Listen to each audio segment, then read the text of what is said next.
Hello there. Today, I'm going to talk about what is emptiness. This is a must-watch video you'll want to keep forever. This is truly amazing content. And the best part is, even if you have zero prior knowledge, you'll understand the basics of emptiness. By the end, I'll explain how the latest science and philosophy ultimately lead to the concept of emptiness. By the end, you'll feel like you've learned something truly incredible and profound. This video is packed with valuable insights, and I've put my heart into it, so please watch until the end. First off, the most famous mention of emptiness is probably from the Heart Sutra. Form is emptiness. Emptiness is form. You've likely heard this somewhere before. Form is emptiness. Emptiness is form. You might be thinking, what on earth does that even mean? Some people might say, I've figured it out. Love and romance are empty and meaningless. That's what form is emptiness means. I had a friend in high school who got dumped by his girlfriend, and he said something like this. But of course, that's not what it really means. So, what does it actually mean? Let's dive into that. First, let's not get too technical. I want to share something intriguing with you as a mental exercise. It's pretty fascinating.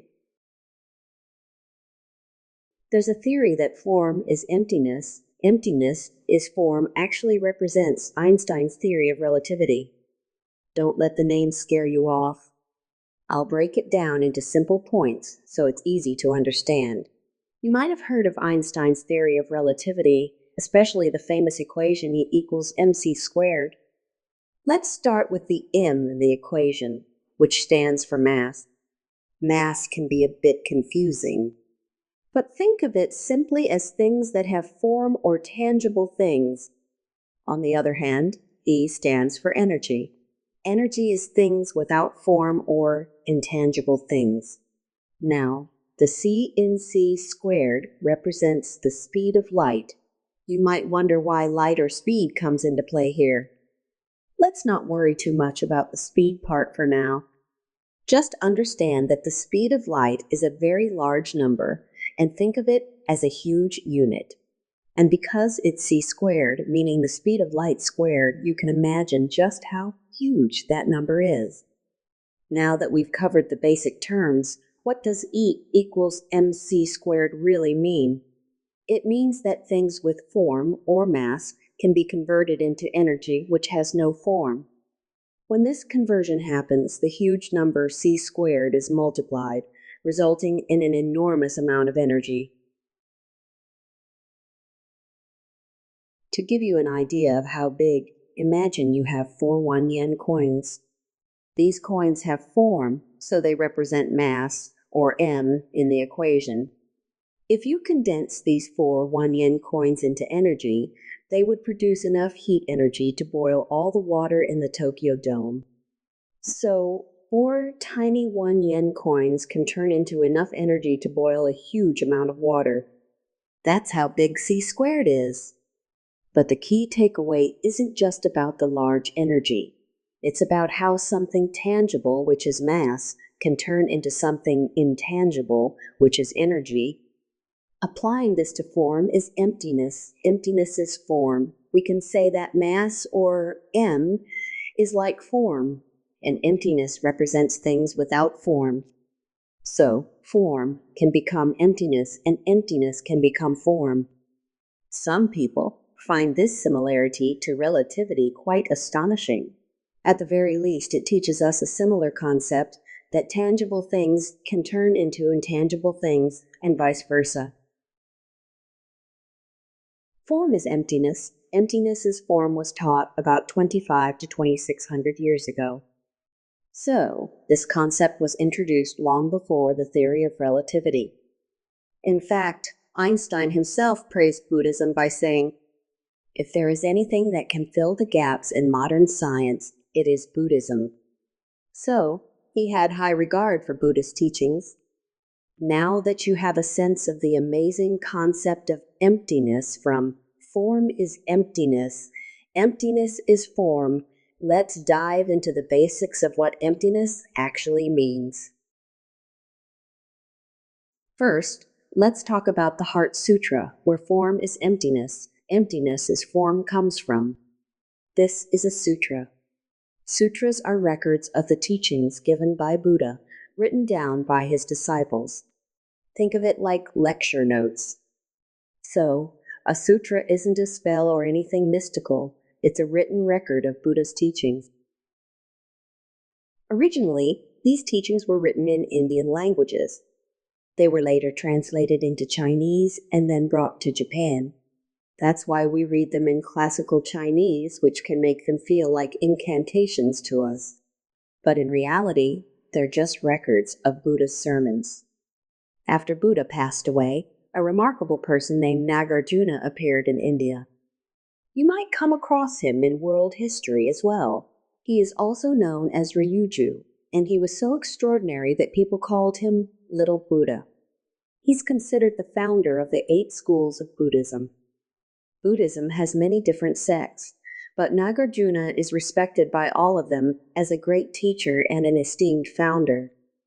Nagarjuna is especially famous for his detailed and precise teachings on emptiness that Buddha originally taught. In fact, when people talk about emptiness, Nagarjuna's name often comes up. So what did Nagarjuna teach about emptiness? He explained that emptiness refers to the law of cause and effect. Every result or effect comes about because of a combination of causes and conditions. This law of cause and effect is a universal and unchanging truth. I'll go into more detail later, but simply put, everything arises from a combination of causes and conditions. This is also known as dependent arising. Everything exists and happens because of specific causes and conditions. We even use terms like karmic encounter or fate in everyday language, and these come from the concept of the law of cause and effect. In Nagarjuna's own words, everything arises from causes and conditions. So, emptiness is essentially the law of cause and effect. So, what is the law of cause and effect? Let's use rice as an example. The fact that rice exists is a result. But rice doesn't just appear out of nowhere. You need a cause, a seed. In the case of rice, the seed is the rice grain itself. This seed is the cause. However, just having a rice seed isn't enough to produce rice. If you scatter rice seeds on your computer or desk, nothing will happen. You need the right environment. Soil, water, air, sunlight, and the care from farmers, all these conditions are necessary for the rice to grow. A cause alone cannot produce a result, and conditions alone cannot either. Only when both causes and conditions come together can a result occur. This is the law of cause and effect. The same principle applies to cars. A car is made up of many different parts working together. You need an engine. You need tires. You have seats. All these parts come together to form what we call a car.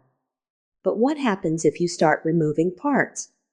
Even if you remove the seats, it might still be considered a car. But what if you remove the tires? Or the engine? At what point does it stop being a car? It's a tough question, isn't it? For example, if you want to go for a drive, you might say, "Do you have a car?" "Yeah, I do." "Great, let's go on this Sunday." "I'll come to your place." But then, what if they say, "I have a car, but it doesn't have an engine"? Well, you can't go for a drive like that. You might feel like saying, that's not really having a car.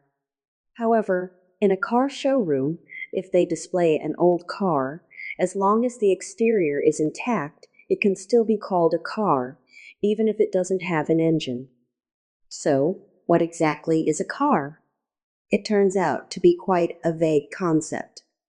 Even if all the parts are there, over time, they can become worn out and eventually stop working. In the worst case, it might break down into pieces, with glass shards, metal sheets, and rubber from the tires. At that point, you wouldn't call it a car anymore, right? So there is no such thing as a fixed and unchanging car.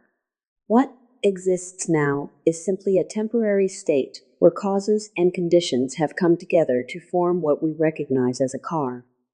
This is called provisional combination of causes and conditions. The car is only a temporary combination of causes and conditions, and when those causes and conditions change, the car can break down or fall apart. When that happens, it's no longer a car. There is no single eternal car. There isn't even one. What we have are temporary forms that come together due to specific causes and conditions. They are just provisional states. Everything is a temporary combination of causes and conditions. So, strictly speaking, there are no things. There are only states. A thing suggests something that is fixed and unchanging, existing independently and eternally, but such a thing does not exist. Everything is just a state, a combination of causes and conditions. This is what we mean by emptiness. There is nothing in this world that is fixed and unchanging. Everything exists temporarily in a certain state. In other Buddhist terms, this is also referred to as Nonself. Here, self refers to the concept of an unchanging eternal entity or thing. So emptiness means that there is no permanent self or thing. There is a famous Buddhist phrase, all phenomena are non-self. It means that all things lack a permanent, unchanging self. They are simply temporary combinations of causes and conditions. Another way to express this is all is emptiness. So, everything is emptiness or non-self. There is no permanent self or thing. What exists are only the relationships and states that arise from the combination of causes and conditions, not independent, unchanging things. Physics is a field of study that explores the principles governing physical objects. However, through extensive research, physicists have discovered that things or objects as we commonly understand them don't actually exist. Buddha clarified this 2,600 years ago, and modern physics has reached the same conclusion. There are no independent things, only states or relationships. So, when we delve deeply into physics, we find that it's actually the study of states or relationships rather than physical things. This is the latest understanding in the field of physics. One of the most famous and popular physicists in modern science is Carlo Rovelli. He has sold over 2.5 million copies of his book, The Order of Time, making him a best-selling author. Rovelli is often compared to the late Stephen Hawking and has been named one of the 100 most influential thinkers in the world. He's a pretty amazing person. His latest book is titled, There Are Places in the World Where Rules Are Less Important Than Kindness, which explores the idea of relationship. In this book, Rovelli praises Nagarjuna extensively, dedicating many pages to discussing Nagarjuna's concept of emptiness. By the way, Rovelli's area of research is loop quantum gravity. Don't let the name scare you. It's all good. You don't need to get into the nitty-gritty details. Just having a general sense of what he's teaching is perfect. The feeling of understanding is what matters. If you can grasp that it's pretty impressive stuff, that's all you need. So, what is loop quantum gravity? It's a theory that aims to unify two major theories in modern science, the theory of relativity and quantum theory. The theory of relativity deals with the macro world, the large-scale universe. On the other hand, quantum theory deals with the micro world, the smallest particles and units. Thanks to quantum theory, we can use computers and smartphones. It brought incredible innovations and revolutions in science. However, there are still many mysteries. One major issue is that the theory of relativity and quantum theory don't always align, especially when it comes to gravity. Loop quantum gravity is a hypothesis that seeks to integrate these two theories, and gravity is a key component in this unification. So, what is loop quantum gravity? As I mentioned earlier, quantum theory deals with extremely tiny particles, often called elementary particles. In quantum theory, there is a concept of the smallest unit. These smallest units are perceived to exist because of their relationships, not because they have an independent existence. Essentially, they have no intrinsic substance. Only relationships exist, which are referred to as loops. This is essentially the idea of the provisional combination of causes and conditions. The concept of causes and conditions temporarily coming together applies to the quantum world as well. This is what loop quantum gravity is about. Don't get too hung up on the word loop. Just understand that loops refer to relationships. So, loop quantum gravity is about the relationships in the quantum world. To explain a bit further, when we think of the smallest units of matter, we often imagine points or particles. We think there must be some smallest thing that exists independently, but Rovelli says this isn't the case. Just to help you visualize it, imagine two lines crossing. The point where they intersect appears to be the smallest unit. This point represents what we consider the smallest unit. So, while these smallest units do exist, they are perceived and felt only through their relationships. It might be a bit confusing to grasp the idea that something without substance is the smallest unit. It might seem contradictory, but that's how it is. So, it's not that there are smallest things, but rather there are only relationships. This is what loop quantum gravity refers to. This is exactly what Buddhism calls emptiness and non-self. This might be where science, specifically quantum theory, ultimately leads us. What's happening is that the latest advances in science are gradually getting closer and closer to the teachings of Buddhism. Science is catching up to the ultimate truths that were taught in Buddhism 2,600 years ago. In other words, Buddhism is still ahead of science. It sounds incredible, doesn't it? Modern scientists are indeed studying Buddhist texts. Let's take a look at what Carlo Rovelli writes in his book. First, he says, I often get asked, have you read Nagarjuna? When discussing relational properties. Rovelli mentioned that he was asked this so frequently that he finally decided to read Nagarjuna's works. He didn't initially know about Nagarjuna, but then he realized Nagarjuna's works are neither obscure nor second-rate. They are among the most important texts that form the basis of Buddhist philosophy. The reason I was unaware of these writings was because, as is often the case with Westerners, I was ignorant of Asian thinkers. I read the English translations of Nagarjuna's works and was deeply impressed. He was really moved by them. Here's what impressed him. Nagarjuna's central assertion is that nothing exists independently by itself. This is exactly the concept of the provisional combination of causes and conditions. Nothing exists independently. Everything arises due to relationships and conditions. This assertion immediately resonates with quantum mechanics, especially with Rovelli's research on loop quantum gravity. Everything is about relationships. There are no independent particles. They exist in states due to their relationships, which is what loop quantum gravity is all about. This strongly resonates with what Nagarjuna wrote. Nagarjuna's perspective makes it easier to think about the quantum world. The quantum world is incredibly complex and full of mysteries. It's mysterious, but a commentary explaining this was already written 2,600 years ago. When Rovelli read Nagarjuna's works, he was amazed at how they made quantum mechanics much easier to understand. Nagarjuna describes the impossibility of independent existence with the term emptiness. There it is, emptiness. This single character captures the concept perfectly. Whether it's the smallest particle, a car, a computer, or a smartphone, everything is emptiness. They are all temporary combinations of causes and conditions. Everything is about relationships.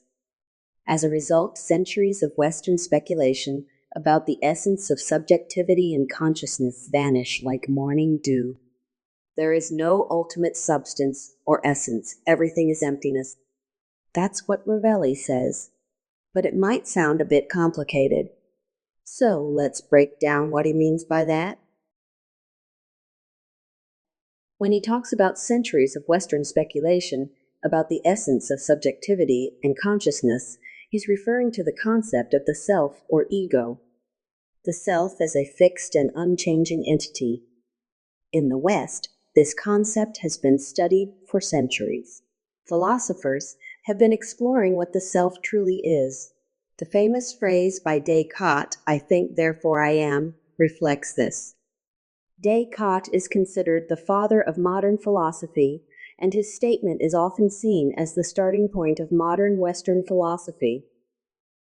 You might have heard this phrase before. It's all about the self. After Descartes, Newton came along, and his scientific ideas were closely aligned with Descartes' philosophy. This connection was so strong that it's often referred to as Cartesian Newtonian philosophy. Modern Western philosophy began with this focus on the self, making it a very important concept in the West. However, Rovelli argues that, in reality, there is no ultimate substance or essence, no fixed self. What we think of as the self is actually emptiness or non-self. So there is no true independent self. And then Rovelli says, thanks to Nagarjuna, we now have a powerful conceptual tool to think about quantum mechanics, which cannot be understood without considering relationship. He's really excited about this. Quantum mechanics can't be explained without relationships, but understanding these relationships is challenging. Nagarjuna's works provide this powerful conceptual tool. Think of it like a map or a guide to understanding this concept. Rovelli says, with this tool, we can now consider the idea that there is no autonomous essence, which is self, and understand mutual dependence, which is emptiness or non-self. It means that everything is about relationships and there is no independent essence or self. This concept has become much easier to grasp thanks to Nagarjuna's teachings. Physics has spent a long time searching for the ultimate essence, or self, going from matter to molecules, atoms, fields, and particles. For hundreds of years, it was all about studying the self. And in the end, it got stuck trying to reconcile the complicated relationship between quantum field theory and general relativity. As I mentioned earlier, these two theories are both brilliant, but they produce conflicting results, especially regarding gravity. This has left scientists at an impasse, unable to move forward. However, we always learn from those who are different from us. The East and West have been in dialogue for thousands of years, but there is still much more to discuss. In this case, the different people refer to the East and West. They've been learning from each other for hundreds of years, but there is still so much more to talk about. It's just like the best marriages. Rovelli has a knack for coming up with charming examples. Very Italian, right? In a boring marriage, you don't want to talk anymore. But in a wonderful marriage, even after decades together, there's always so much to discuss. That's how it is with the dialogue between the East and West. Nagarjuna's ideas are fascinating, and their appeal goes beyond the problems of modern physics. Nagarjuna's teaching on emptiness is amazing for its impact on modern physics, but it doesn't stop there. It influences other fields as well.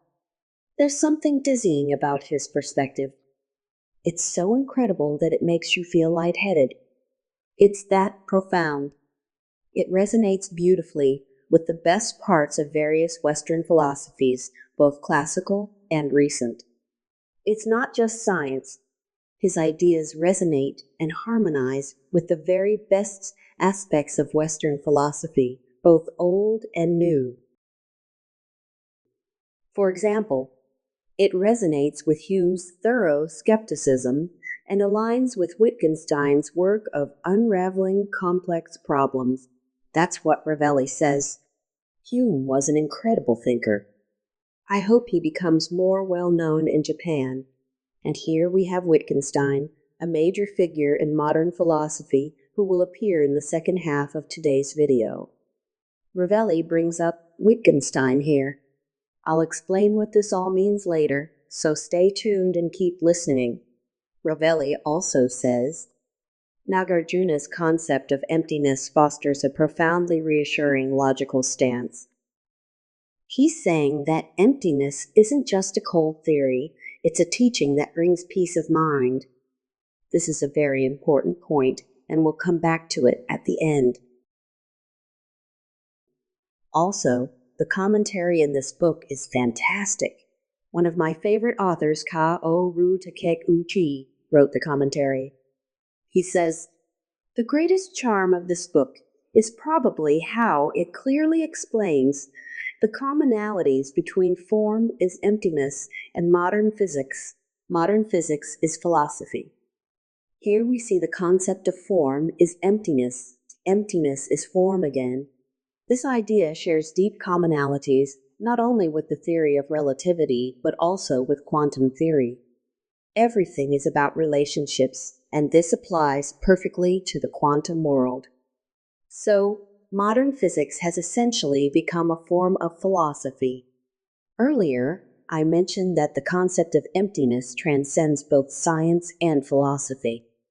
Regarding science, you can see how both the theory of relativity and quantum theory are getting closer and closer to the teachings of emptiness. Einstein himself said, if there is anything that can fill the gaps in modern science, it is Buddhism. This quote resonates even more deeply now, doesn't it? Next, let's move on to philosophy and its deep connection with emptiness. What are the surprising similarities between the answers reached by genius philosophers and the concept of emptiness? Here, we have Wittgenstein again. He was a true genius philosopher. Most philosophers are quite brilliant, but even among them, Wittgenstein is considered exceptionally intelligent. It's often said that future philosophers will discuss future ideas. We still don't fully understand Wittgenstein, and it's believed that his ideas will be truly understood in the future. He was ahead of his time. He was so extraordinary that some might even say he was a bit eccentric. He was truly unique. For example, there was a time when Wittgenstein asked Bertrand Russell to review his paper. Russell was an extraordinary person, having won the Nobel Prize and being highly regarded in both philosophy and mathematics. He was one of the most brilliant minds of his time. While Russell was reading the paper, Wittgenstein placed a hand on Russell's shoulder and said, "Don't worry. There's no way you can understand it." Can you believe he said that? He was really something else, definitely not ordinary. People who change the course of philosophical history are never ordinary. In a good way, of course. Wittgenstein was also quite knowledgeable about architecture. Once, when a building he had commissioned was almost complete, he said, "I need the ceiling raised by another 3 centimeters." You can imagine how challenging that would be. Even though the building was nearly finished, he still asked for that adjustment. And despite knowing a lot about architecture, he still made such a bold request. He was unconventional, breaking all norms. He brought this same unconventional approach to his philosophy, pushing boundaries without hesitation. Wittgenstein's specialty was linguistics. Why linguistics? Because when we think, we do so through language and words. To study thought, which is the foundation of philosophy, it made sense to study language. This was cutting edge at the time. Among all the linguists, Wittgenstein was the most formidable. Wittgenstein's work is divided into early and later periods. His major work from the early period is called Tractatus Logico-Philosophicus, often simply referred to as the Tractatus. It's a thin book, but every single line is incredibly dense. It's so logically rigorous that you might think it's more like mathematics. It's not your typical philosophy book. In this book, Wittgenstein aimed to use mathematical logic to overturn existing philosophy completely. It's a work that leaves no room for error in its logical structure. At the end of this book, Wittgenstein leaves us with one of the most famous quotes, "Whereof one cannot speak, thereof one must be silent." This is one of the most well-known quotes in philosophy. What does it mean? Essentially, the things we cannot talk about are philosophical questions. So, when it comes to these deep, difficult philosophical questions, since we cannot truly speak about them, we must remain silent. It's a radical solution, cutting through the complexities by simply removing the questions. This approach to resolving philosophical issues by making the questions disappear is quite extraordinary. As for why this approach works, we'll skip that explanation for now. As I mentioned earlier, Wittgenstein's work is divided into early and later periods. In the early period, he thought he had solved all philosophical problems by eliminating the questions. Believing there were no more philosophical questions left, he left philosophy entirely and became a schoolteacher in the countryside. However, at some point, Wittgenstein realized that the ideas in his Tractatus were incomplete and had errors, so he returned to philosophy. This marks the beginning of the later Wittgenstein, with his major work being Philosophical Investigations. This is a very thick and substantial book. One of the key concepts in Philosophical Investigations is what he calls language games. What exactly are these language games? By the way, Wittgenstein was originally from Austria and wrote in German. In German, the word for game can also mean play or drama. What these meanings have in common is that they involve rules created by people, and everything operates within those rules. There isn't some universal truth that existed before humans. Rather, humans decided, let's do it this way because it's fun or convenient. Language is like a game with rules made up by people. For example, in baseball, when a batter hits the ball, they run to first base. That's just the rule. If someone asks, why don't they run to third base? The answer is because that's the rule. If they further ask, why is that the rule? The answer would simply be, because that's what we decided. It's not based on some universal truth that dictates it must be this way. Language works the same way. Take cars, for example. If someone asks why we call it a car, the answer is because that's what we named it. Language is made up of rules humans created, and these rules can vary by place and culture. Everything is a language game.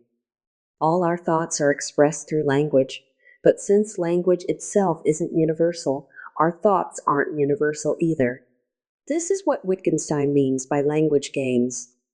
To explain a bit more, language developed to serve everyday purposes and functions only within everyday contexts. As I mentioned, it's not that universal truths were turned into language. Rather, like the rules in various games, language is based on shared rules that people follow. These rules apply to everyday conversation and are not rooted in universal truths. In other words, from a philosophical perspective, language doesn't function to express universal truths.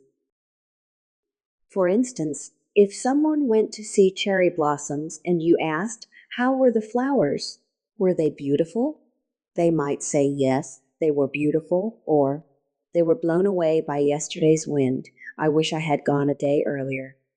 This kind of conversation works within the rules of everyday language. However, if you ask, what is beauty? There's no universal answer to this philosophical question. This is because words, like beauty, were created by humans based on their needs and rules. Since language is inherently imperfect and created by humans, it can't provide universal truths or philosophical answers. It's simply due to the nature of language that it cannot offer such answers. So, philosophical questions are all things we cannot talk about, and they don't function within the language game. That's their nature. For example, in everyday life, if you ask, "What is that?" and someone responds, "That's a car," the conversation works. But if you ask, "What is the precise universal definition of a car?" that's a philosophical question. As we've discussed, there's no fixed, unchanging concept of a car. It's just a combination of various parts, and it's hard to pinpoint at what point it stops being a car. The word car is just a label used in a language game and isn't a universal concept. Therefore, we can't answer a universal question with a word that isn't universal. When you understand the nature of language and thought, you realize that all philosophical questions disappear. Philosophical questions are illusions. Wittgenstein said he shattered these illusions, revealing that the essence is nothing but language games. Everything is a language game, and he made this clear. In short, everything is a language game, and the world we recognize is just a provisional world created by provisional language. In his early work, Tractatus, Wittgenstein said, "Whereof one cannot speak, thereof one must be silent," implying that philosophical questions we cannot talk about must be met with silence, effectively drawing a curtain on philosophy. However, he later realized there were issues with this view, admitted his mistakes, and returned to philosophy. In his later work, Philosophical Investigations, he argued that everything is a language game, and all philosophical questions are mere illusions. In his early work, he had drawn the curtain on philosophy, but then returned and firmly closed and locked the door on it. He's sometimes called the destroyer of philosophy for this reason. So, language games have essentially brought philosophy to an end. To understand what this means, let's look at it from another angle. This part is a bit advanced, but if you get it, you'll find it really fascinating. If you understand it right away, you're a genius. If you feel like, wow, that's amazing, then you've already succeeded. Here's what it means. The smallest living unit of a language game is a sentence. For example, A is doing B. This is the smallest functional unit in a language game. Why? Because everything's about relationships. Let's dive a bit deeper to understand this better. When we say the smallest living unit of a language game is a sentence, it means it's not just a noun. Nouns are very convenient, but as we've discussed, nothing is fixed and unchanging. Nouns are just temporary labels. Words like car, house, cow, and pig are convenient to use, but strictly speaking, there's no fixed and unchanging car or house. Everything is a provisional combination of causes and conditions. Just as independent things don't truly exist, independent nouns don't either. Everything is about relationships. It's only when you have a subject and a predicate, like A is doing B, that you have a living language. On the other hand, if you separate the subject and predicate, leaving only a noun, it becomes a dead word. That's because it loses its relationships, making it non-existent. It's an illusion to think it exists independently. Words without relationships are dead words. They're just illusions. This is a bit complex, but let's keep going. What actually exists aren't just nouns or isolated words, but rather states or events like A is doing B. Only these states or relationships exist. There is no independent thing called A. What exists is A is doing B, a current state or relationship. This is why the smallest living unit of a language game is a sentence. It's a completely different way of thinking, isn't it? Let's revisit the famous phrase, "I think, therefore I am." This phrase can explain both the errors in philosophy and the correct answers. If you can understand and explain this, it's truly impressive. It might be challenging to grasp all at once, but try to get a sense of it. First, Descartes said, "I think, therefore I am." But when he said "I am," he isolated the subject from the predicate. The I here is just the subject, I or self. As we discussed earlier, this is a dead word. The I on its own cannot exist. There is no fixed, unchanging I. Everything is about relationships. An independent I that has no relation to anything else cannot exist. While it may seem convenient to use this word, it's a dead word, and from this idea, only mistakes and illusions can arise. So, it's not that the I exists, only the state of I think exists. This state, this event, is the smallest unit in the language game. Everything is about states and relationships, not independent things. This is how the language game explains why "I think, therefore I am" is a mistake. And it doesn't stop there. That's what's truly remarkable. The origins of philosophy trace back to ancient Greece, and Socrates is a famous figure from that time. Socrates had a student named Plato. Interestingly, Socrates himself didn't write any books. It was Plato who documented Socrates' teachings and actions, which is how we know about Socrates today. Plato was an extraordinary individual. Unlike Descartes, who focused on the I, Plato emphasized the thinking part.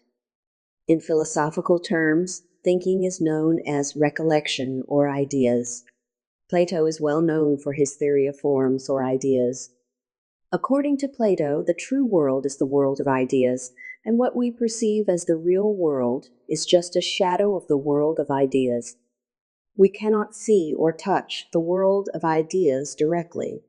We can only perceive it through imagination, thought, and ideas. We can't directly see it. The closest we get is through imagination. This concept is a key aspect of Plato's philosophy. Therefore, thinking and ideas are given great importance in his philosophy. However, according to Wittgenstein, separating the subject and predicate and focusing only on thinking while ignoring the I makes it a dead word too.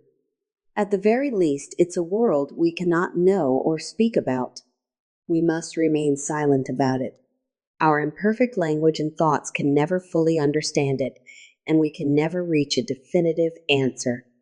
That's what Wittgenstein is saying.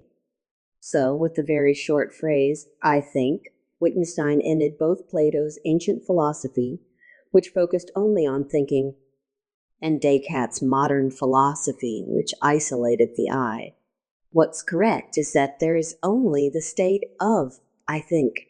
What exists is just that state, that event, that relationship. So, using the concept of language games, he ended both ancient and modern philosophy. And this profound idea can be explained with just the phrase "I think." It's quite amazing. By the way, there are many books that explore the connection between Wittgenstein and Nagarjuna Bodhisattva or Buddhism. But the key points are what we discussed today. To summarize, our everyday language is a language game. There are no fixed and unchanging things, and only relationships exist. Philosophical terms that cannot be expressed must be met with silence. Wittgenstein discussed the limits of human language, which also reflect the limits of human thought and the human world. Everything is a language game, and only relationships exist. This aligns perfectly with the Buddhist concept of no self in all phenomena, and all is emptiness. There is no independent self in anything. Everything is emptiness, and only relationships exist. So, the latest direction of philosophy indeed aligns with the concept of emptiness. I hope you've gotten a sense of this, even if just a little. And the appeal of Nagarjuna's ideas goes beyond just the problems of modern physics. Rovelli's words about how Nagarjuna's thoughts resonate with Wittgenstein's efforts to unravel complex problems become even more meaningful. I hope you felt the connection between philosophy and emptiness. But the genius Wittgenstein doesn't stop there. Usually, this is where it ends, but there's more. This next part is even more important. In fact, Wittgenstein unusually talked about what could be spoken about. He said, "We must remain silent about what we cannot speak," and mentioned the idea of language games. But he did point out something we can speak about. So, what does Wittgenstein teach us that we can speak about? He said, "Live happily." This is something we can talk about. This is what we should be talking about. Live happily. This is incredibly important. Wittgenstein wrote about this in his notebooks, where he left us with some very important thoughts. He wrote, "The man who is happy is fulfilling the purpose of existence." This means that becoming happy is the purpose of life, and those who are happy have achieved this purpose. So, happiness is crucial. It seems one can't say anything more than live happily. He says this is what we should talk about. While many things are beyond words and fall into the realm of language games, live happily is what truly matters. If we aren't happy, no matter how much philosophy we do or how much we talk about various topics, it's all meaningless. Happiness is what's truly important. This really moved me. By the way, this idea applies to science as well. Take the anime Microid S, based on the work of the famous Osamu Tezuka. The theme song for this anime was written by the legendary lyricist Yu Aku. Yu Aku is known for many famous songs, and he wrote this theme song too. The lyrics go, "A science that has forgotten the heart has no dream of seeking happiness. A science that has forgotten the heart can only create dreams of hell." Incredible, right? A science that forgets the heart, a science without compassion, has no dream of seeking happiness. Such a science can only create nightmares like the worst example, scientific weapons. Science should be about making people happy. When science loses sight of happiness, it goes out of control and creates hell on earth. Einstein also said, "Science without religion is incomplete, and religion without science is blind." Religion provides a guide for living, showing the direction to happiness. Without this, science is incomplete and can lead to creating nightmares, as mentioned earlier. On the other hand, religion without science or superstition is unscientific. Believing that praying to something will make you rich or that performing a rain dance will bring rain. These are misleading practices. Einstein pointed out that such religions, which go against science, are not truly seeing the world.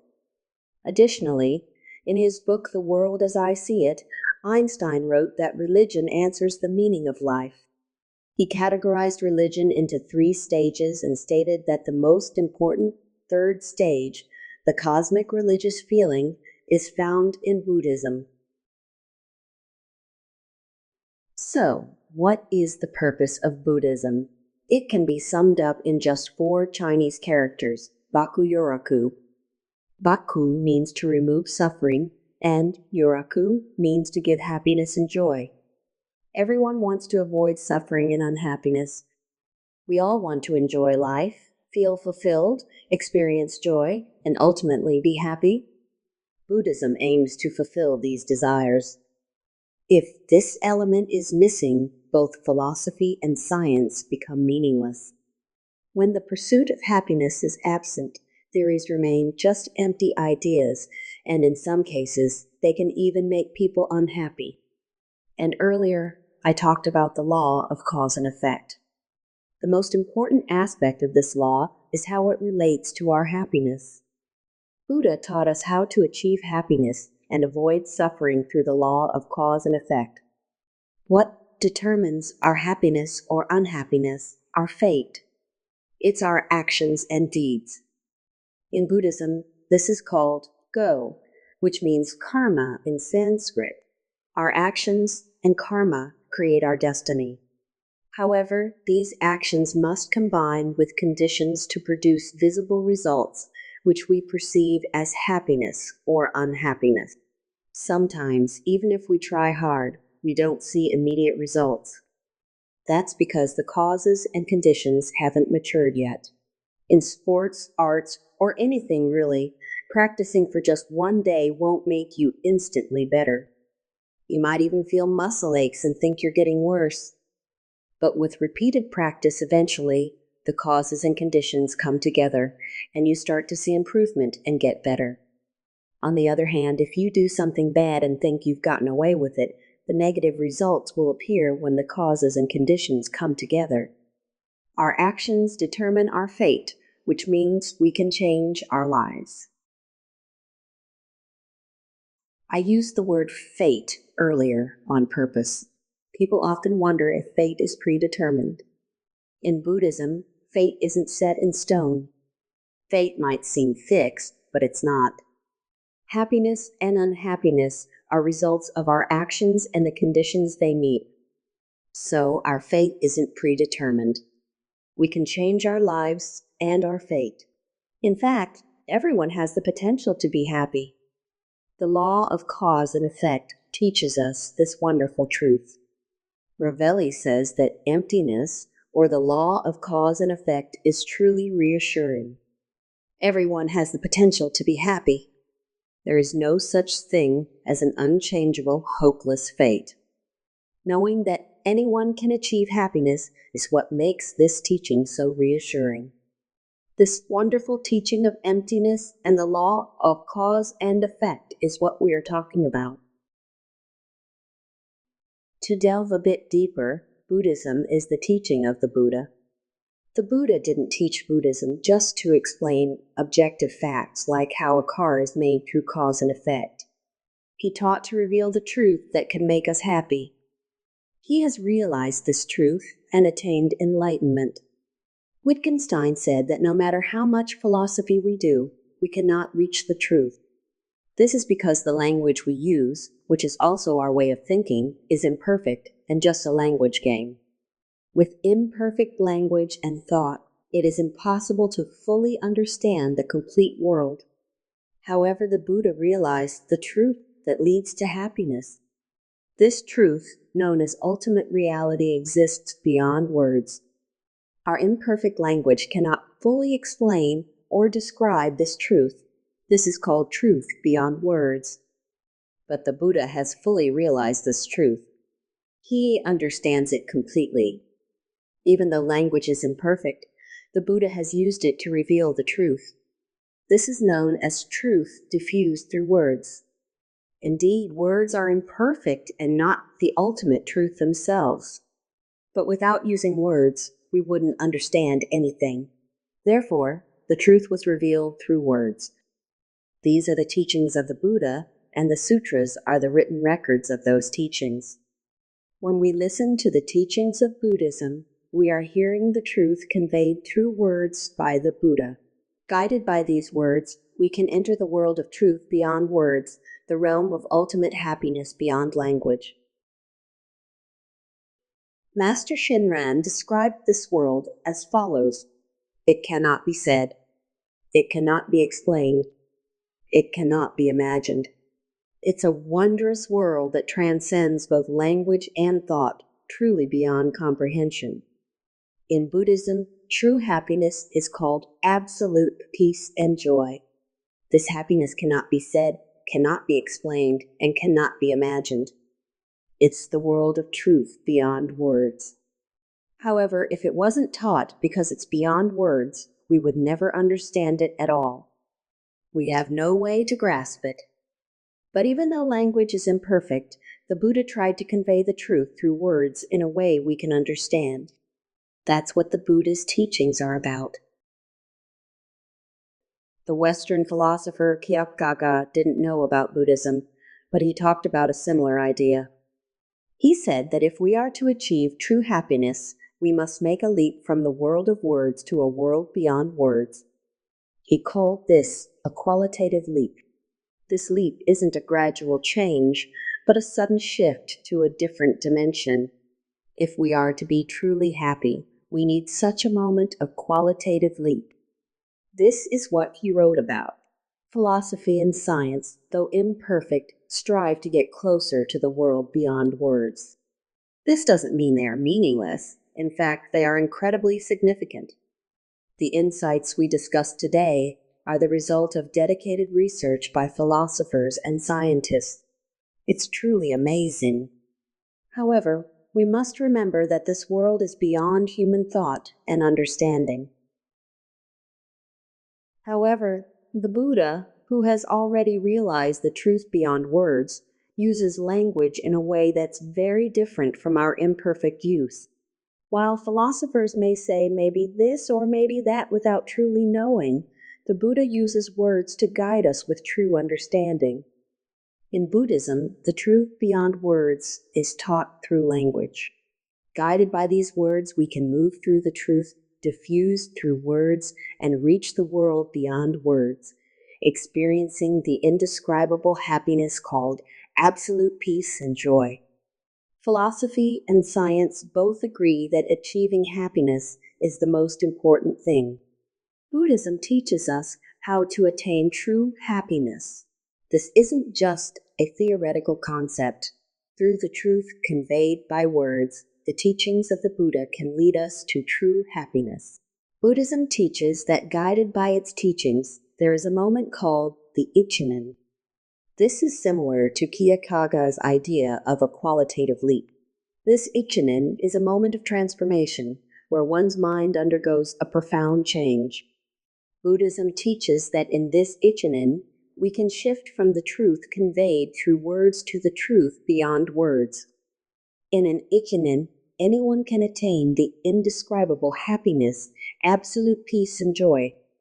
You don't need to be a great philosopher or a top scientist. Anyone, no matter how full of desires, anger, or ignorances, can be guided by the truth diffused through words and enter the world beyond words. You don't need special abilities, immense willpower, or rigorous training. This is a very deep topic, so it's not something you can fully understand in just one video. On this channel, we discuss it from various angles. If you found today's content helpful, please hit the like button. Feel free to leave your thoughts and questions in the comments section as well. If you continue watching, you'll understand more and more, so please click the round icon to subscribe to the channel. See you next time.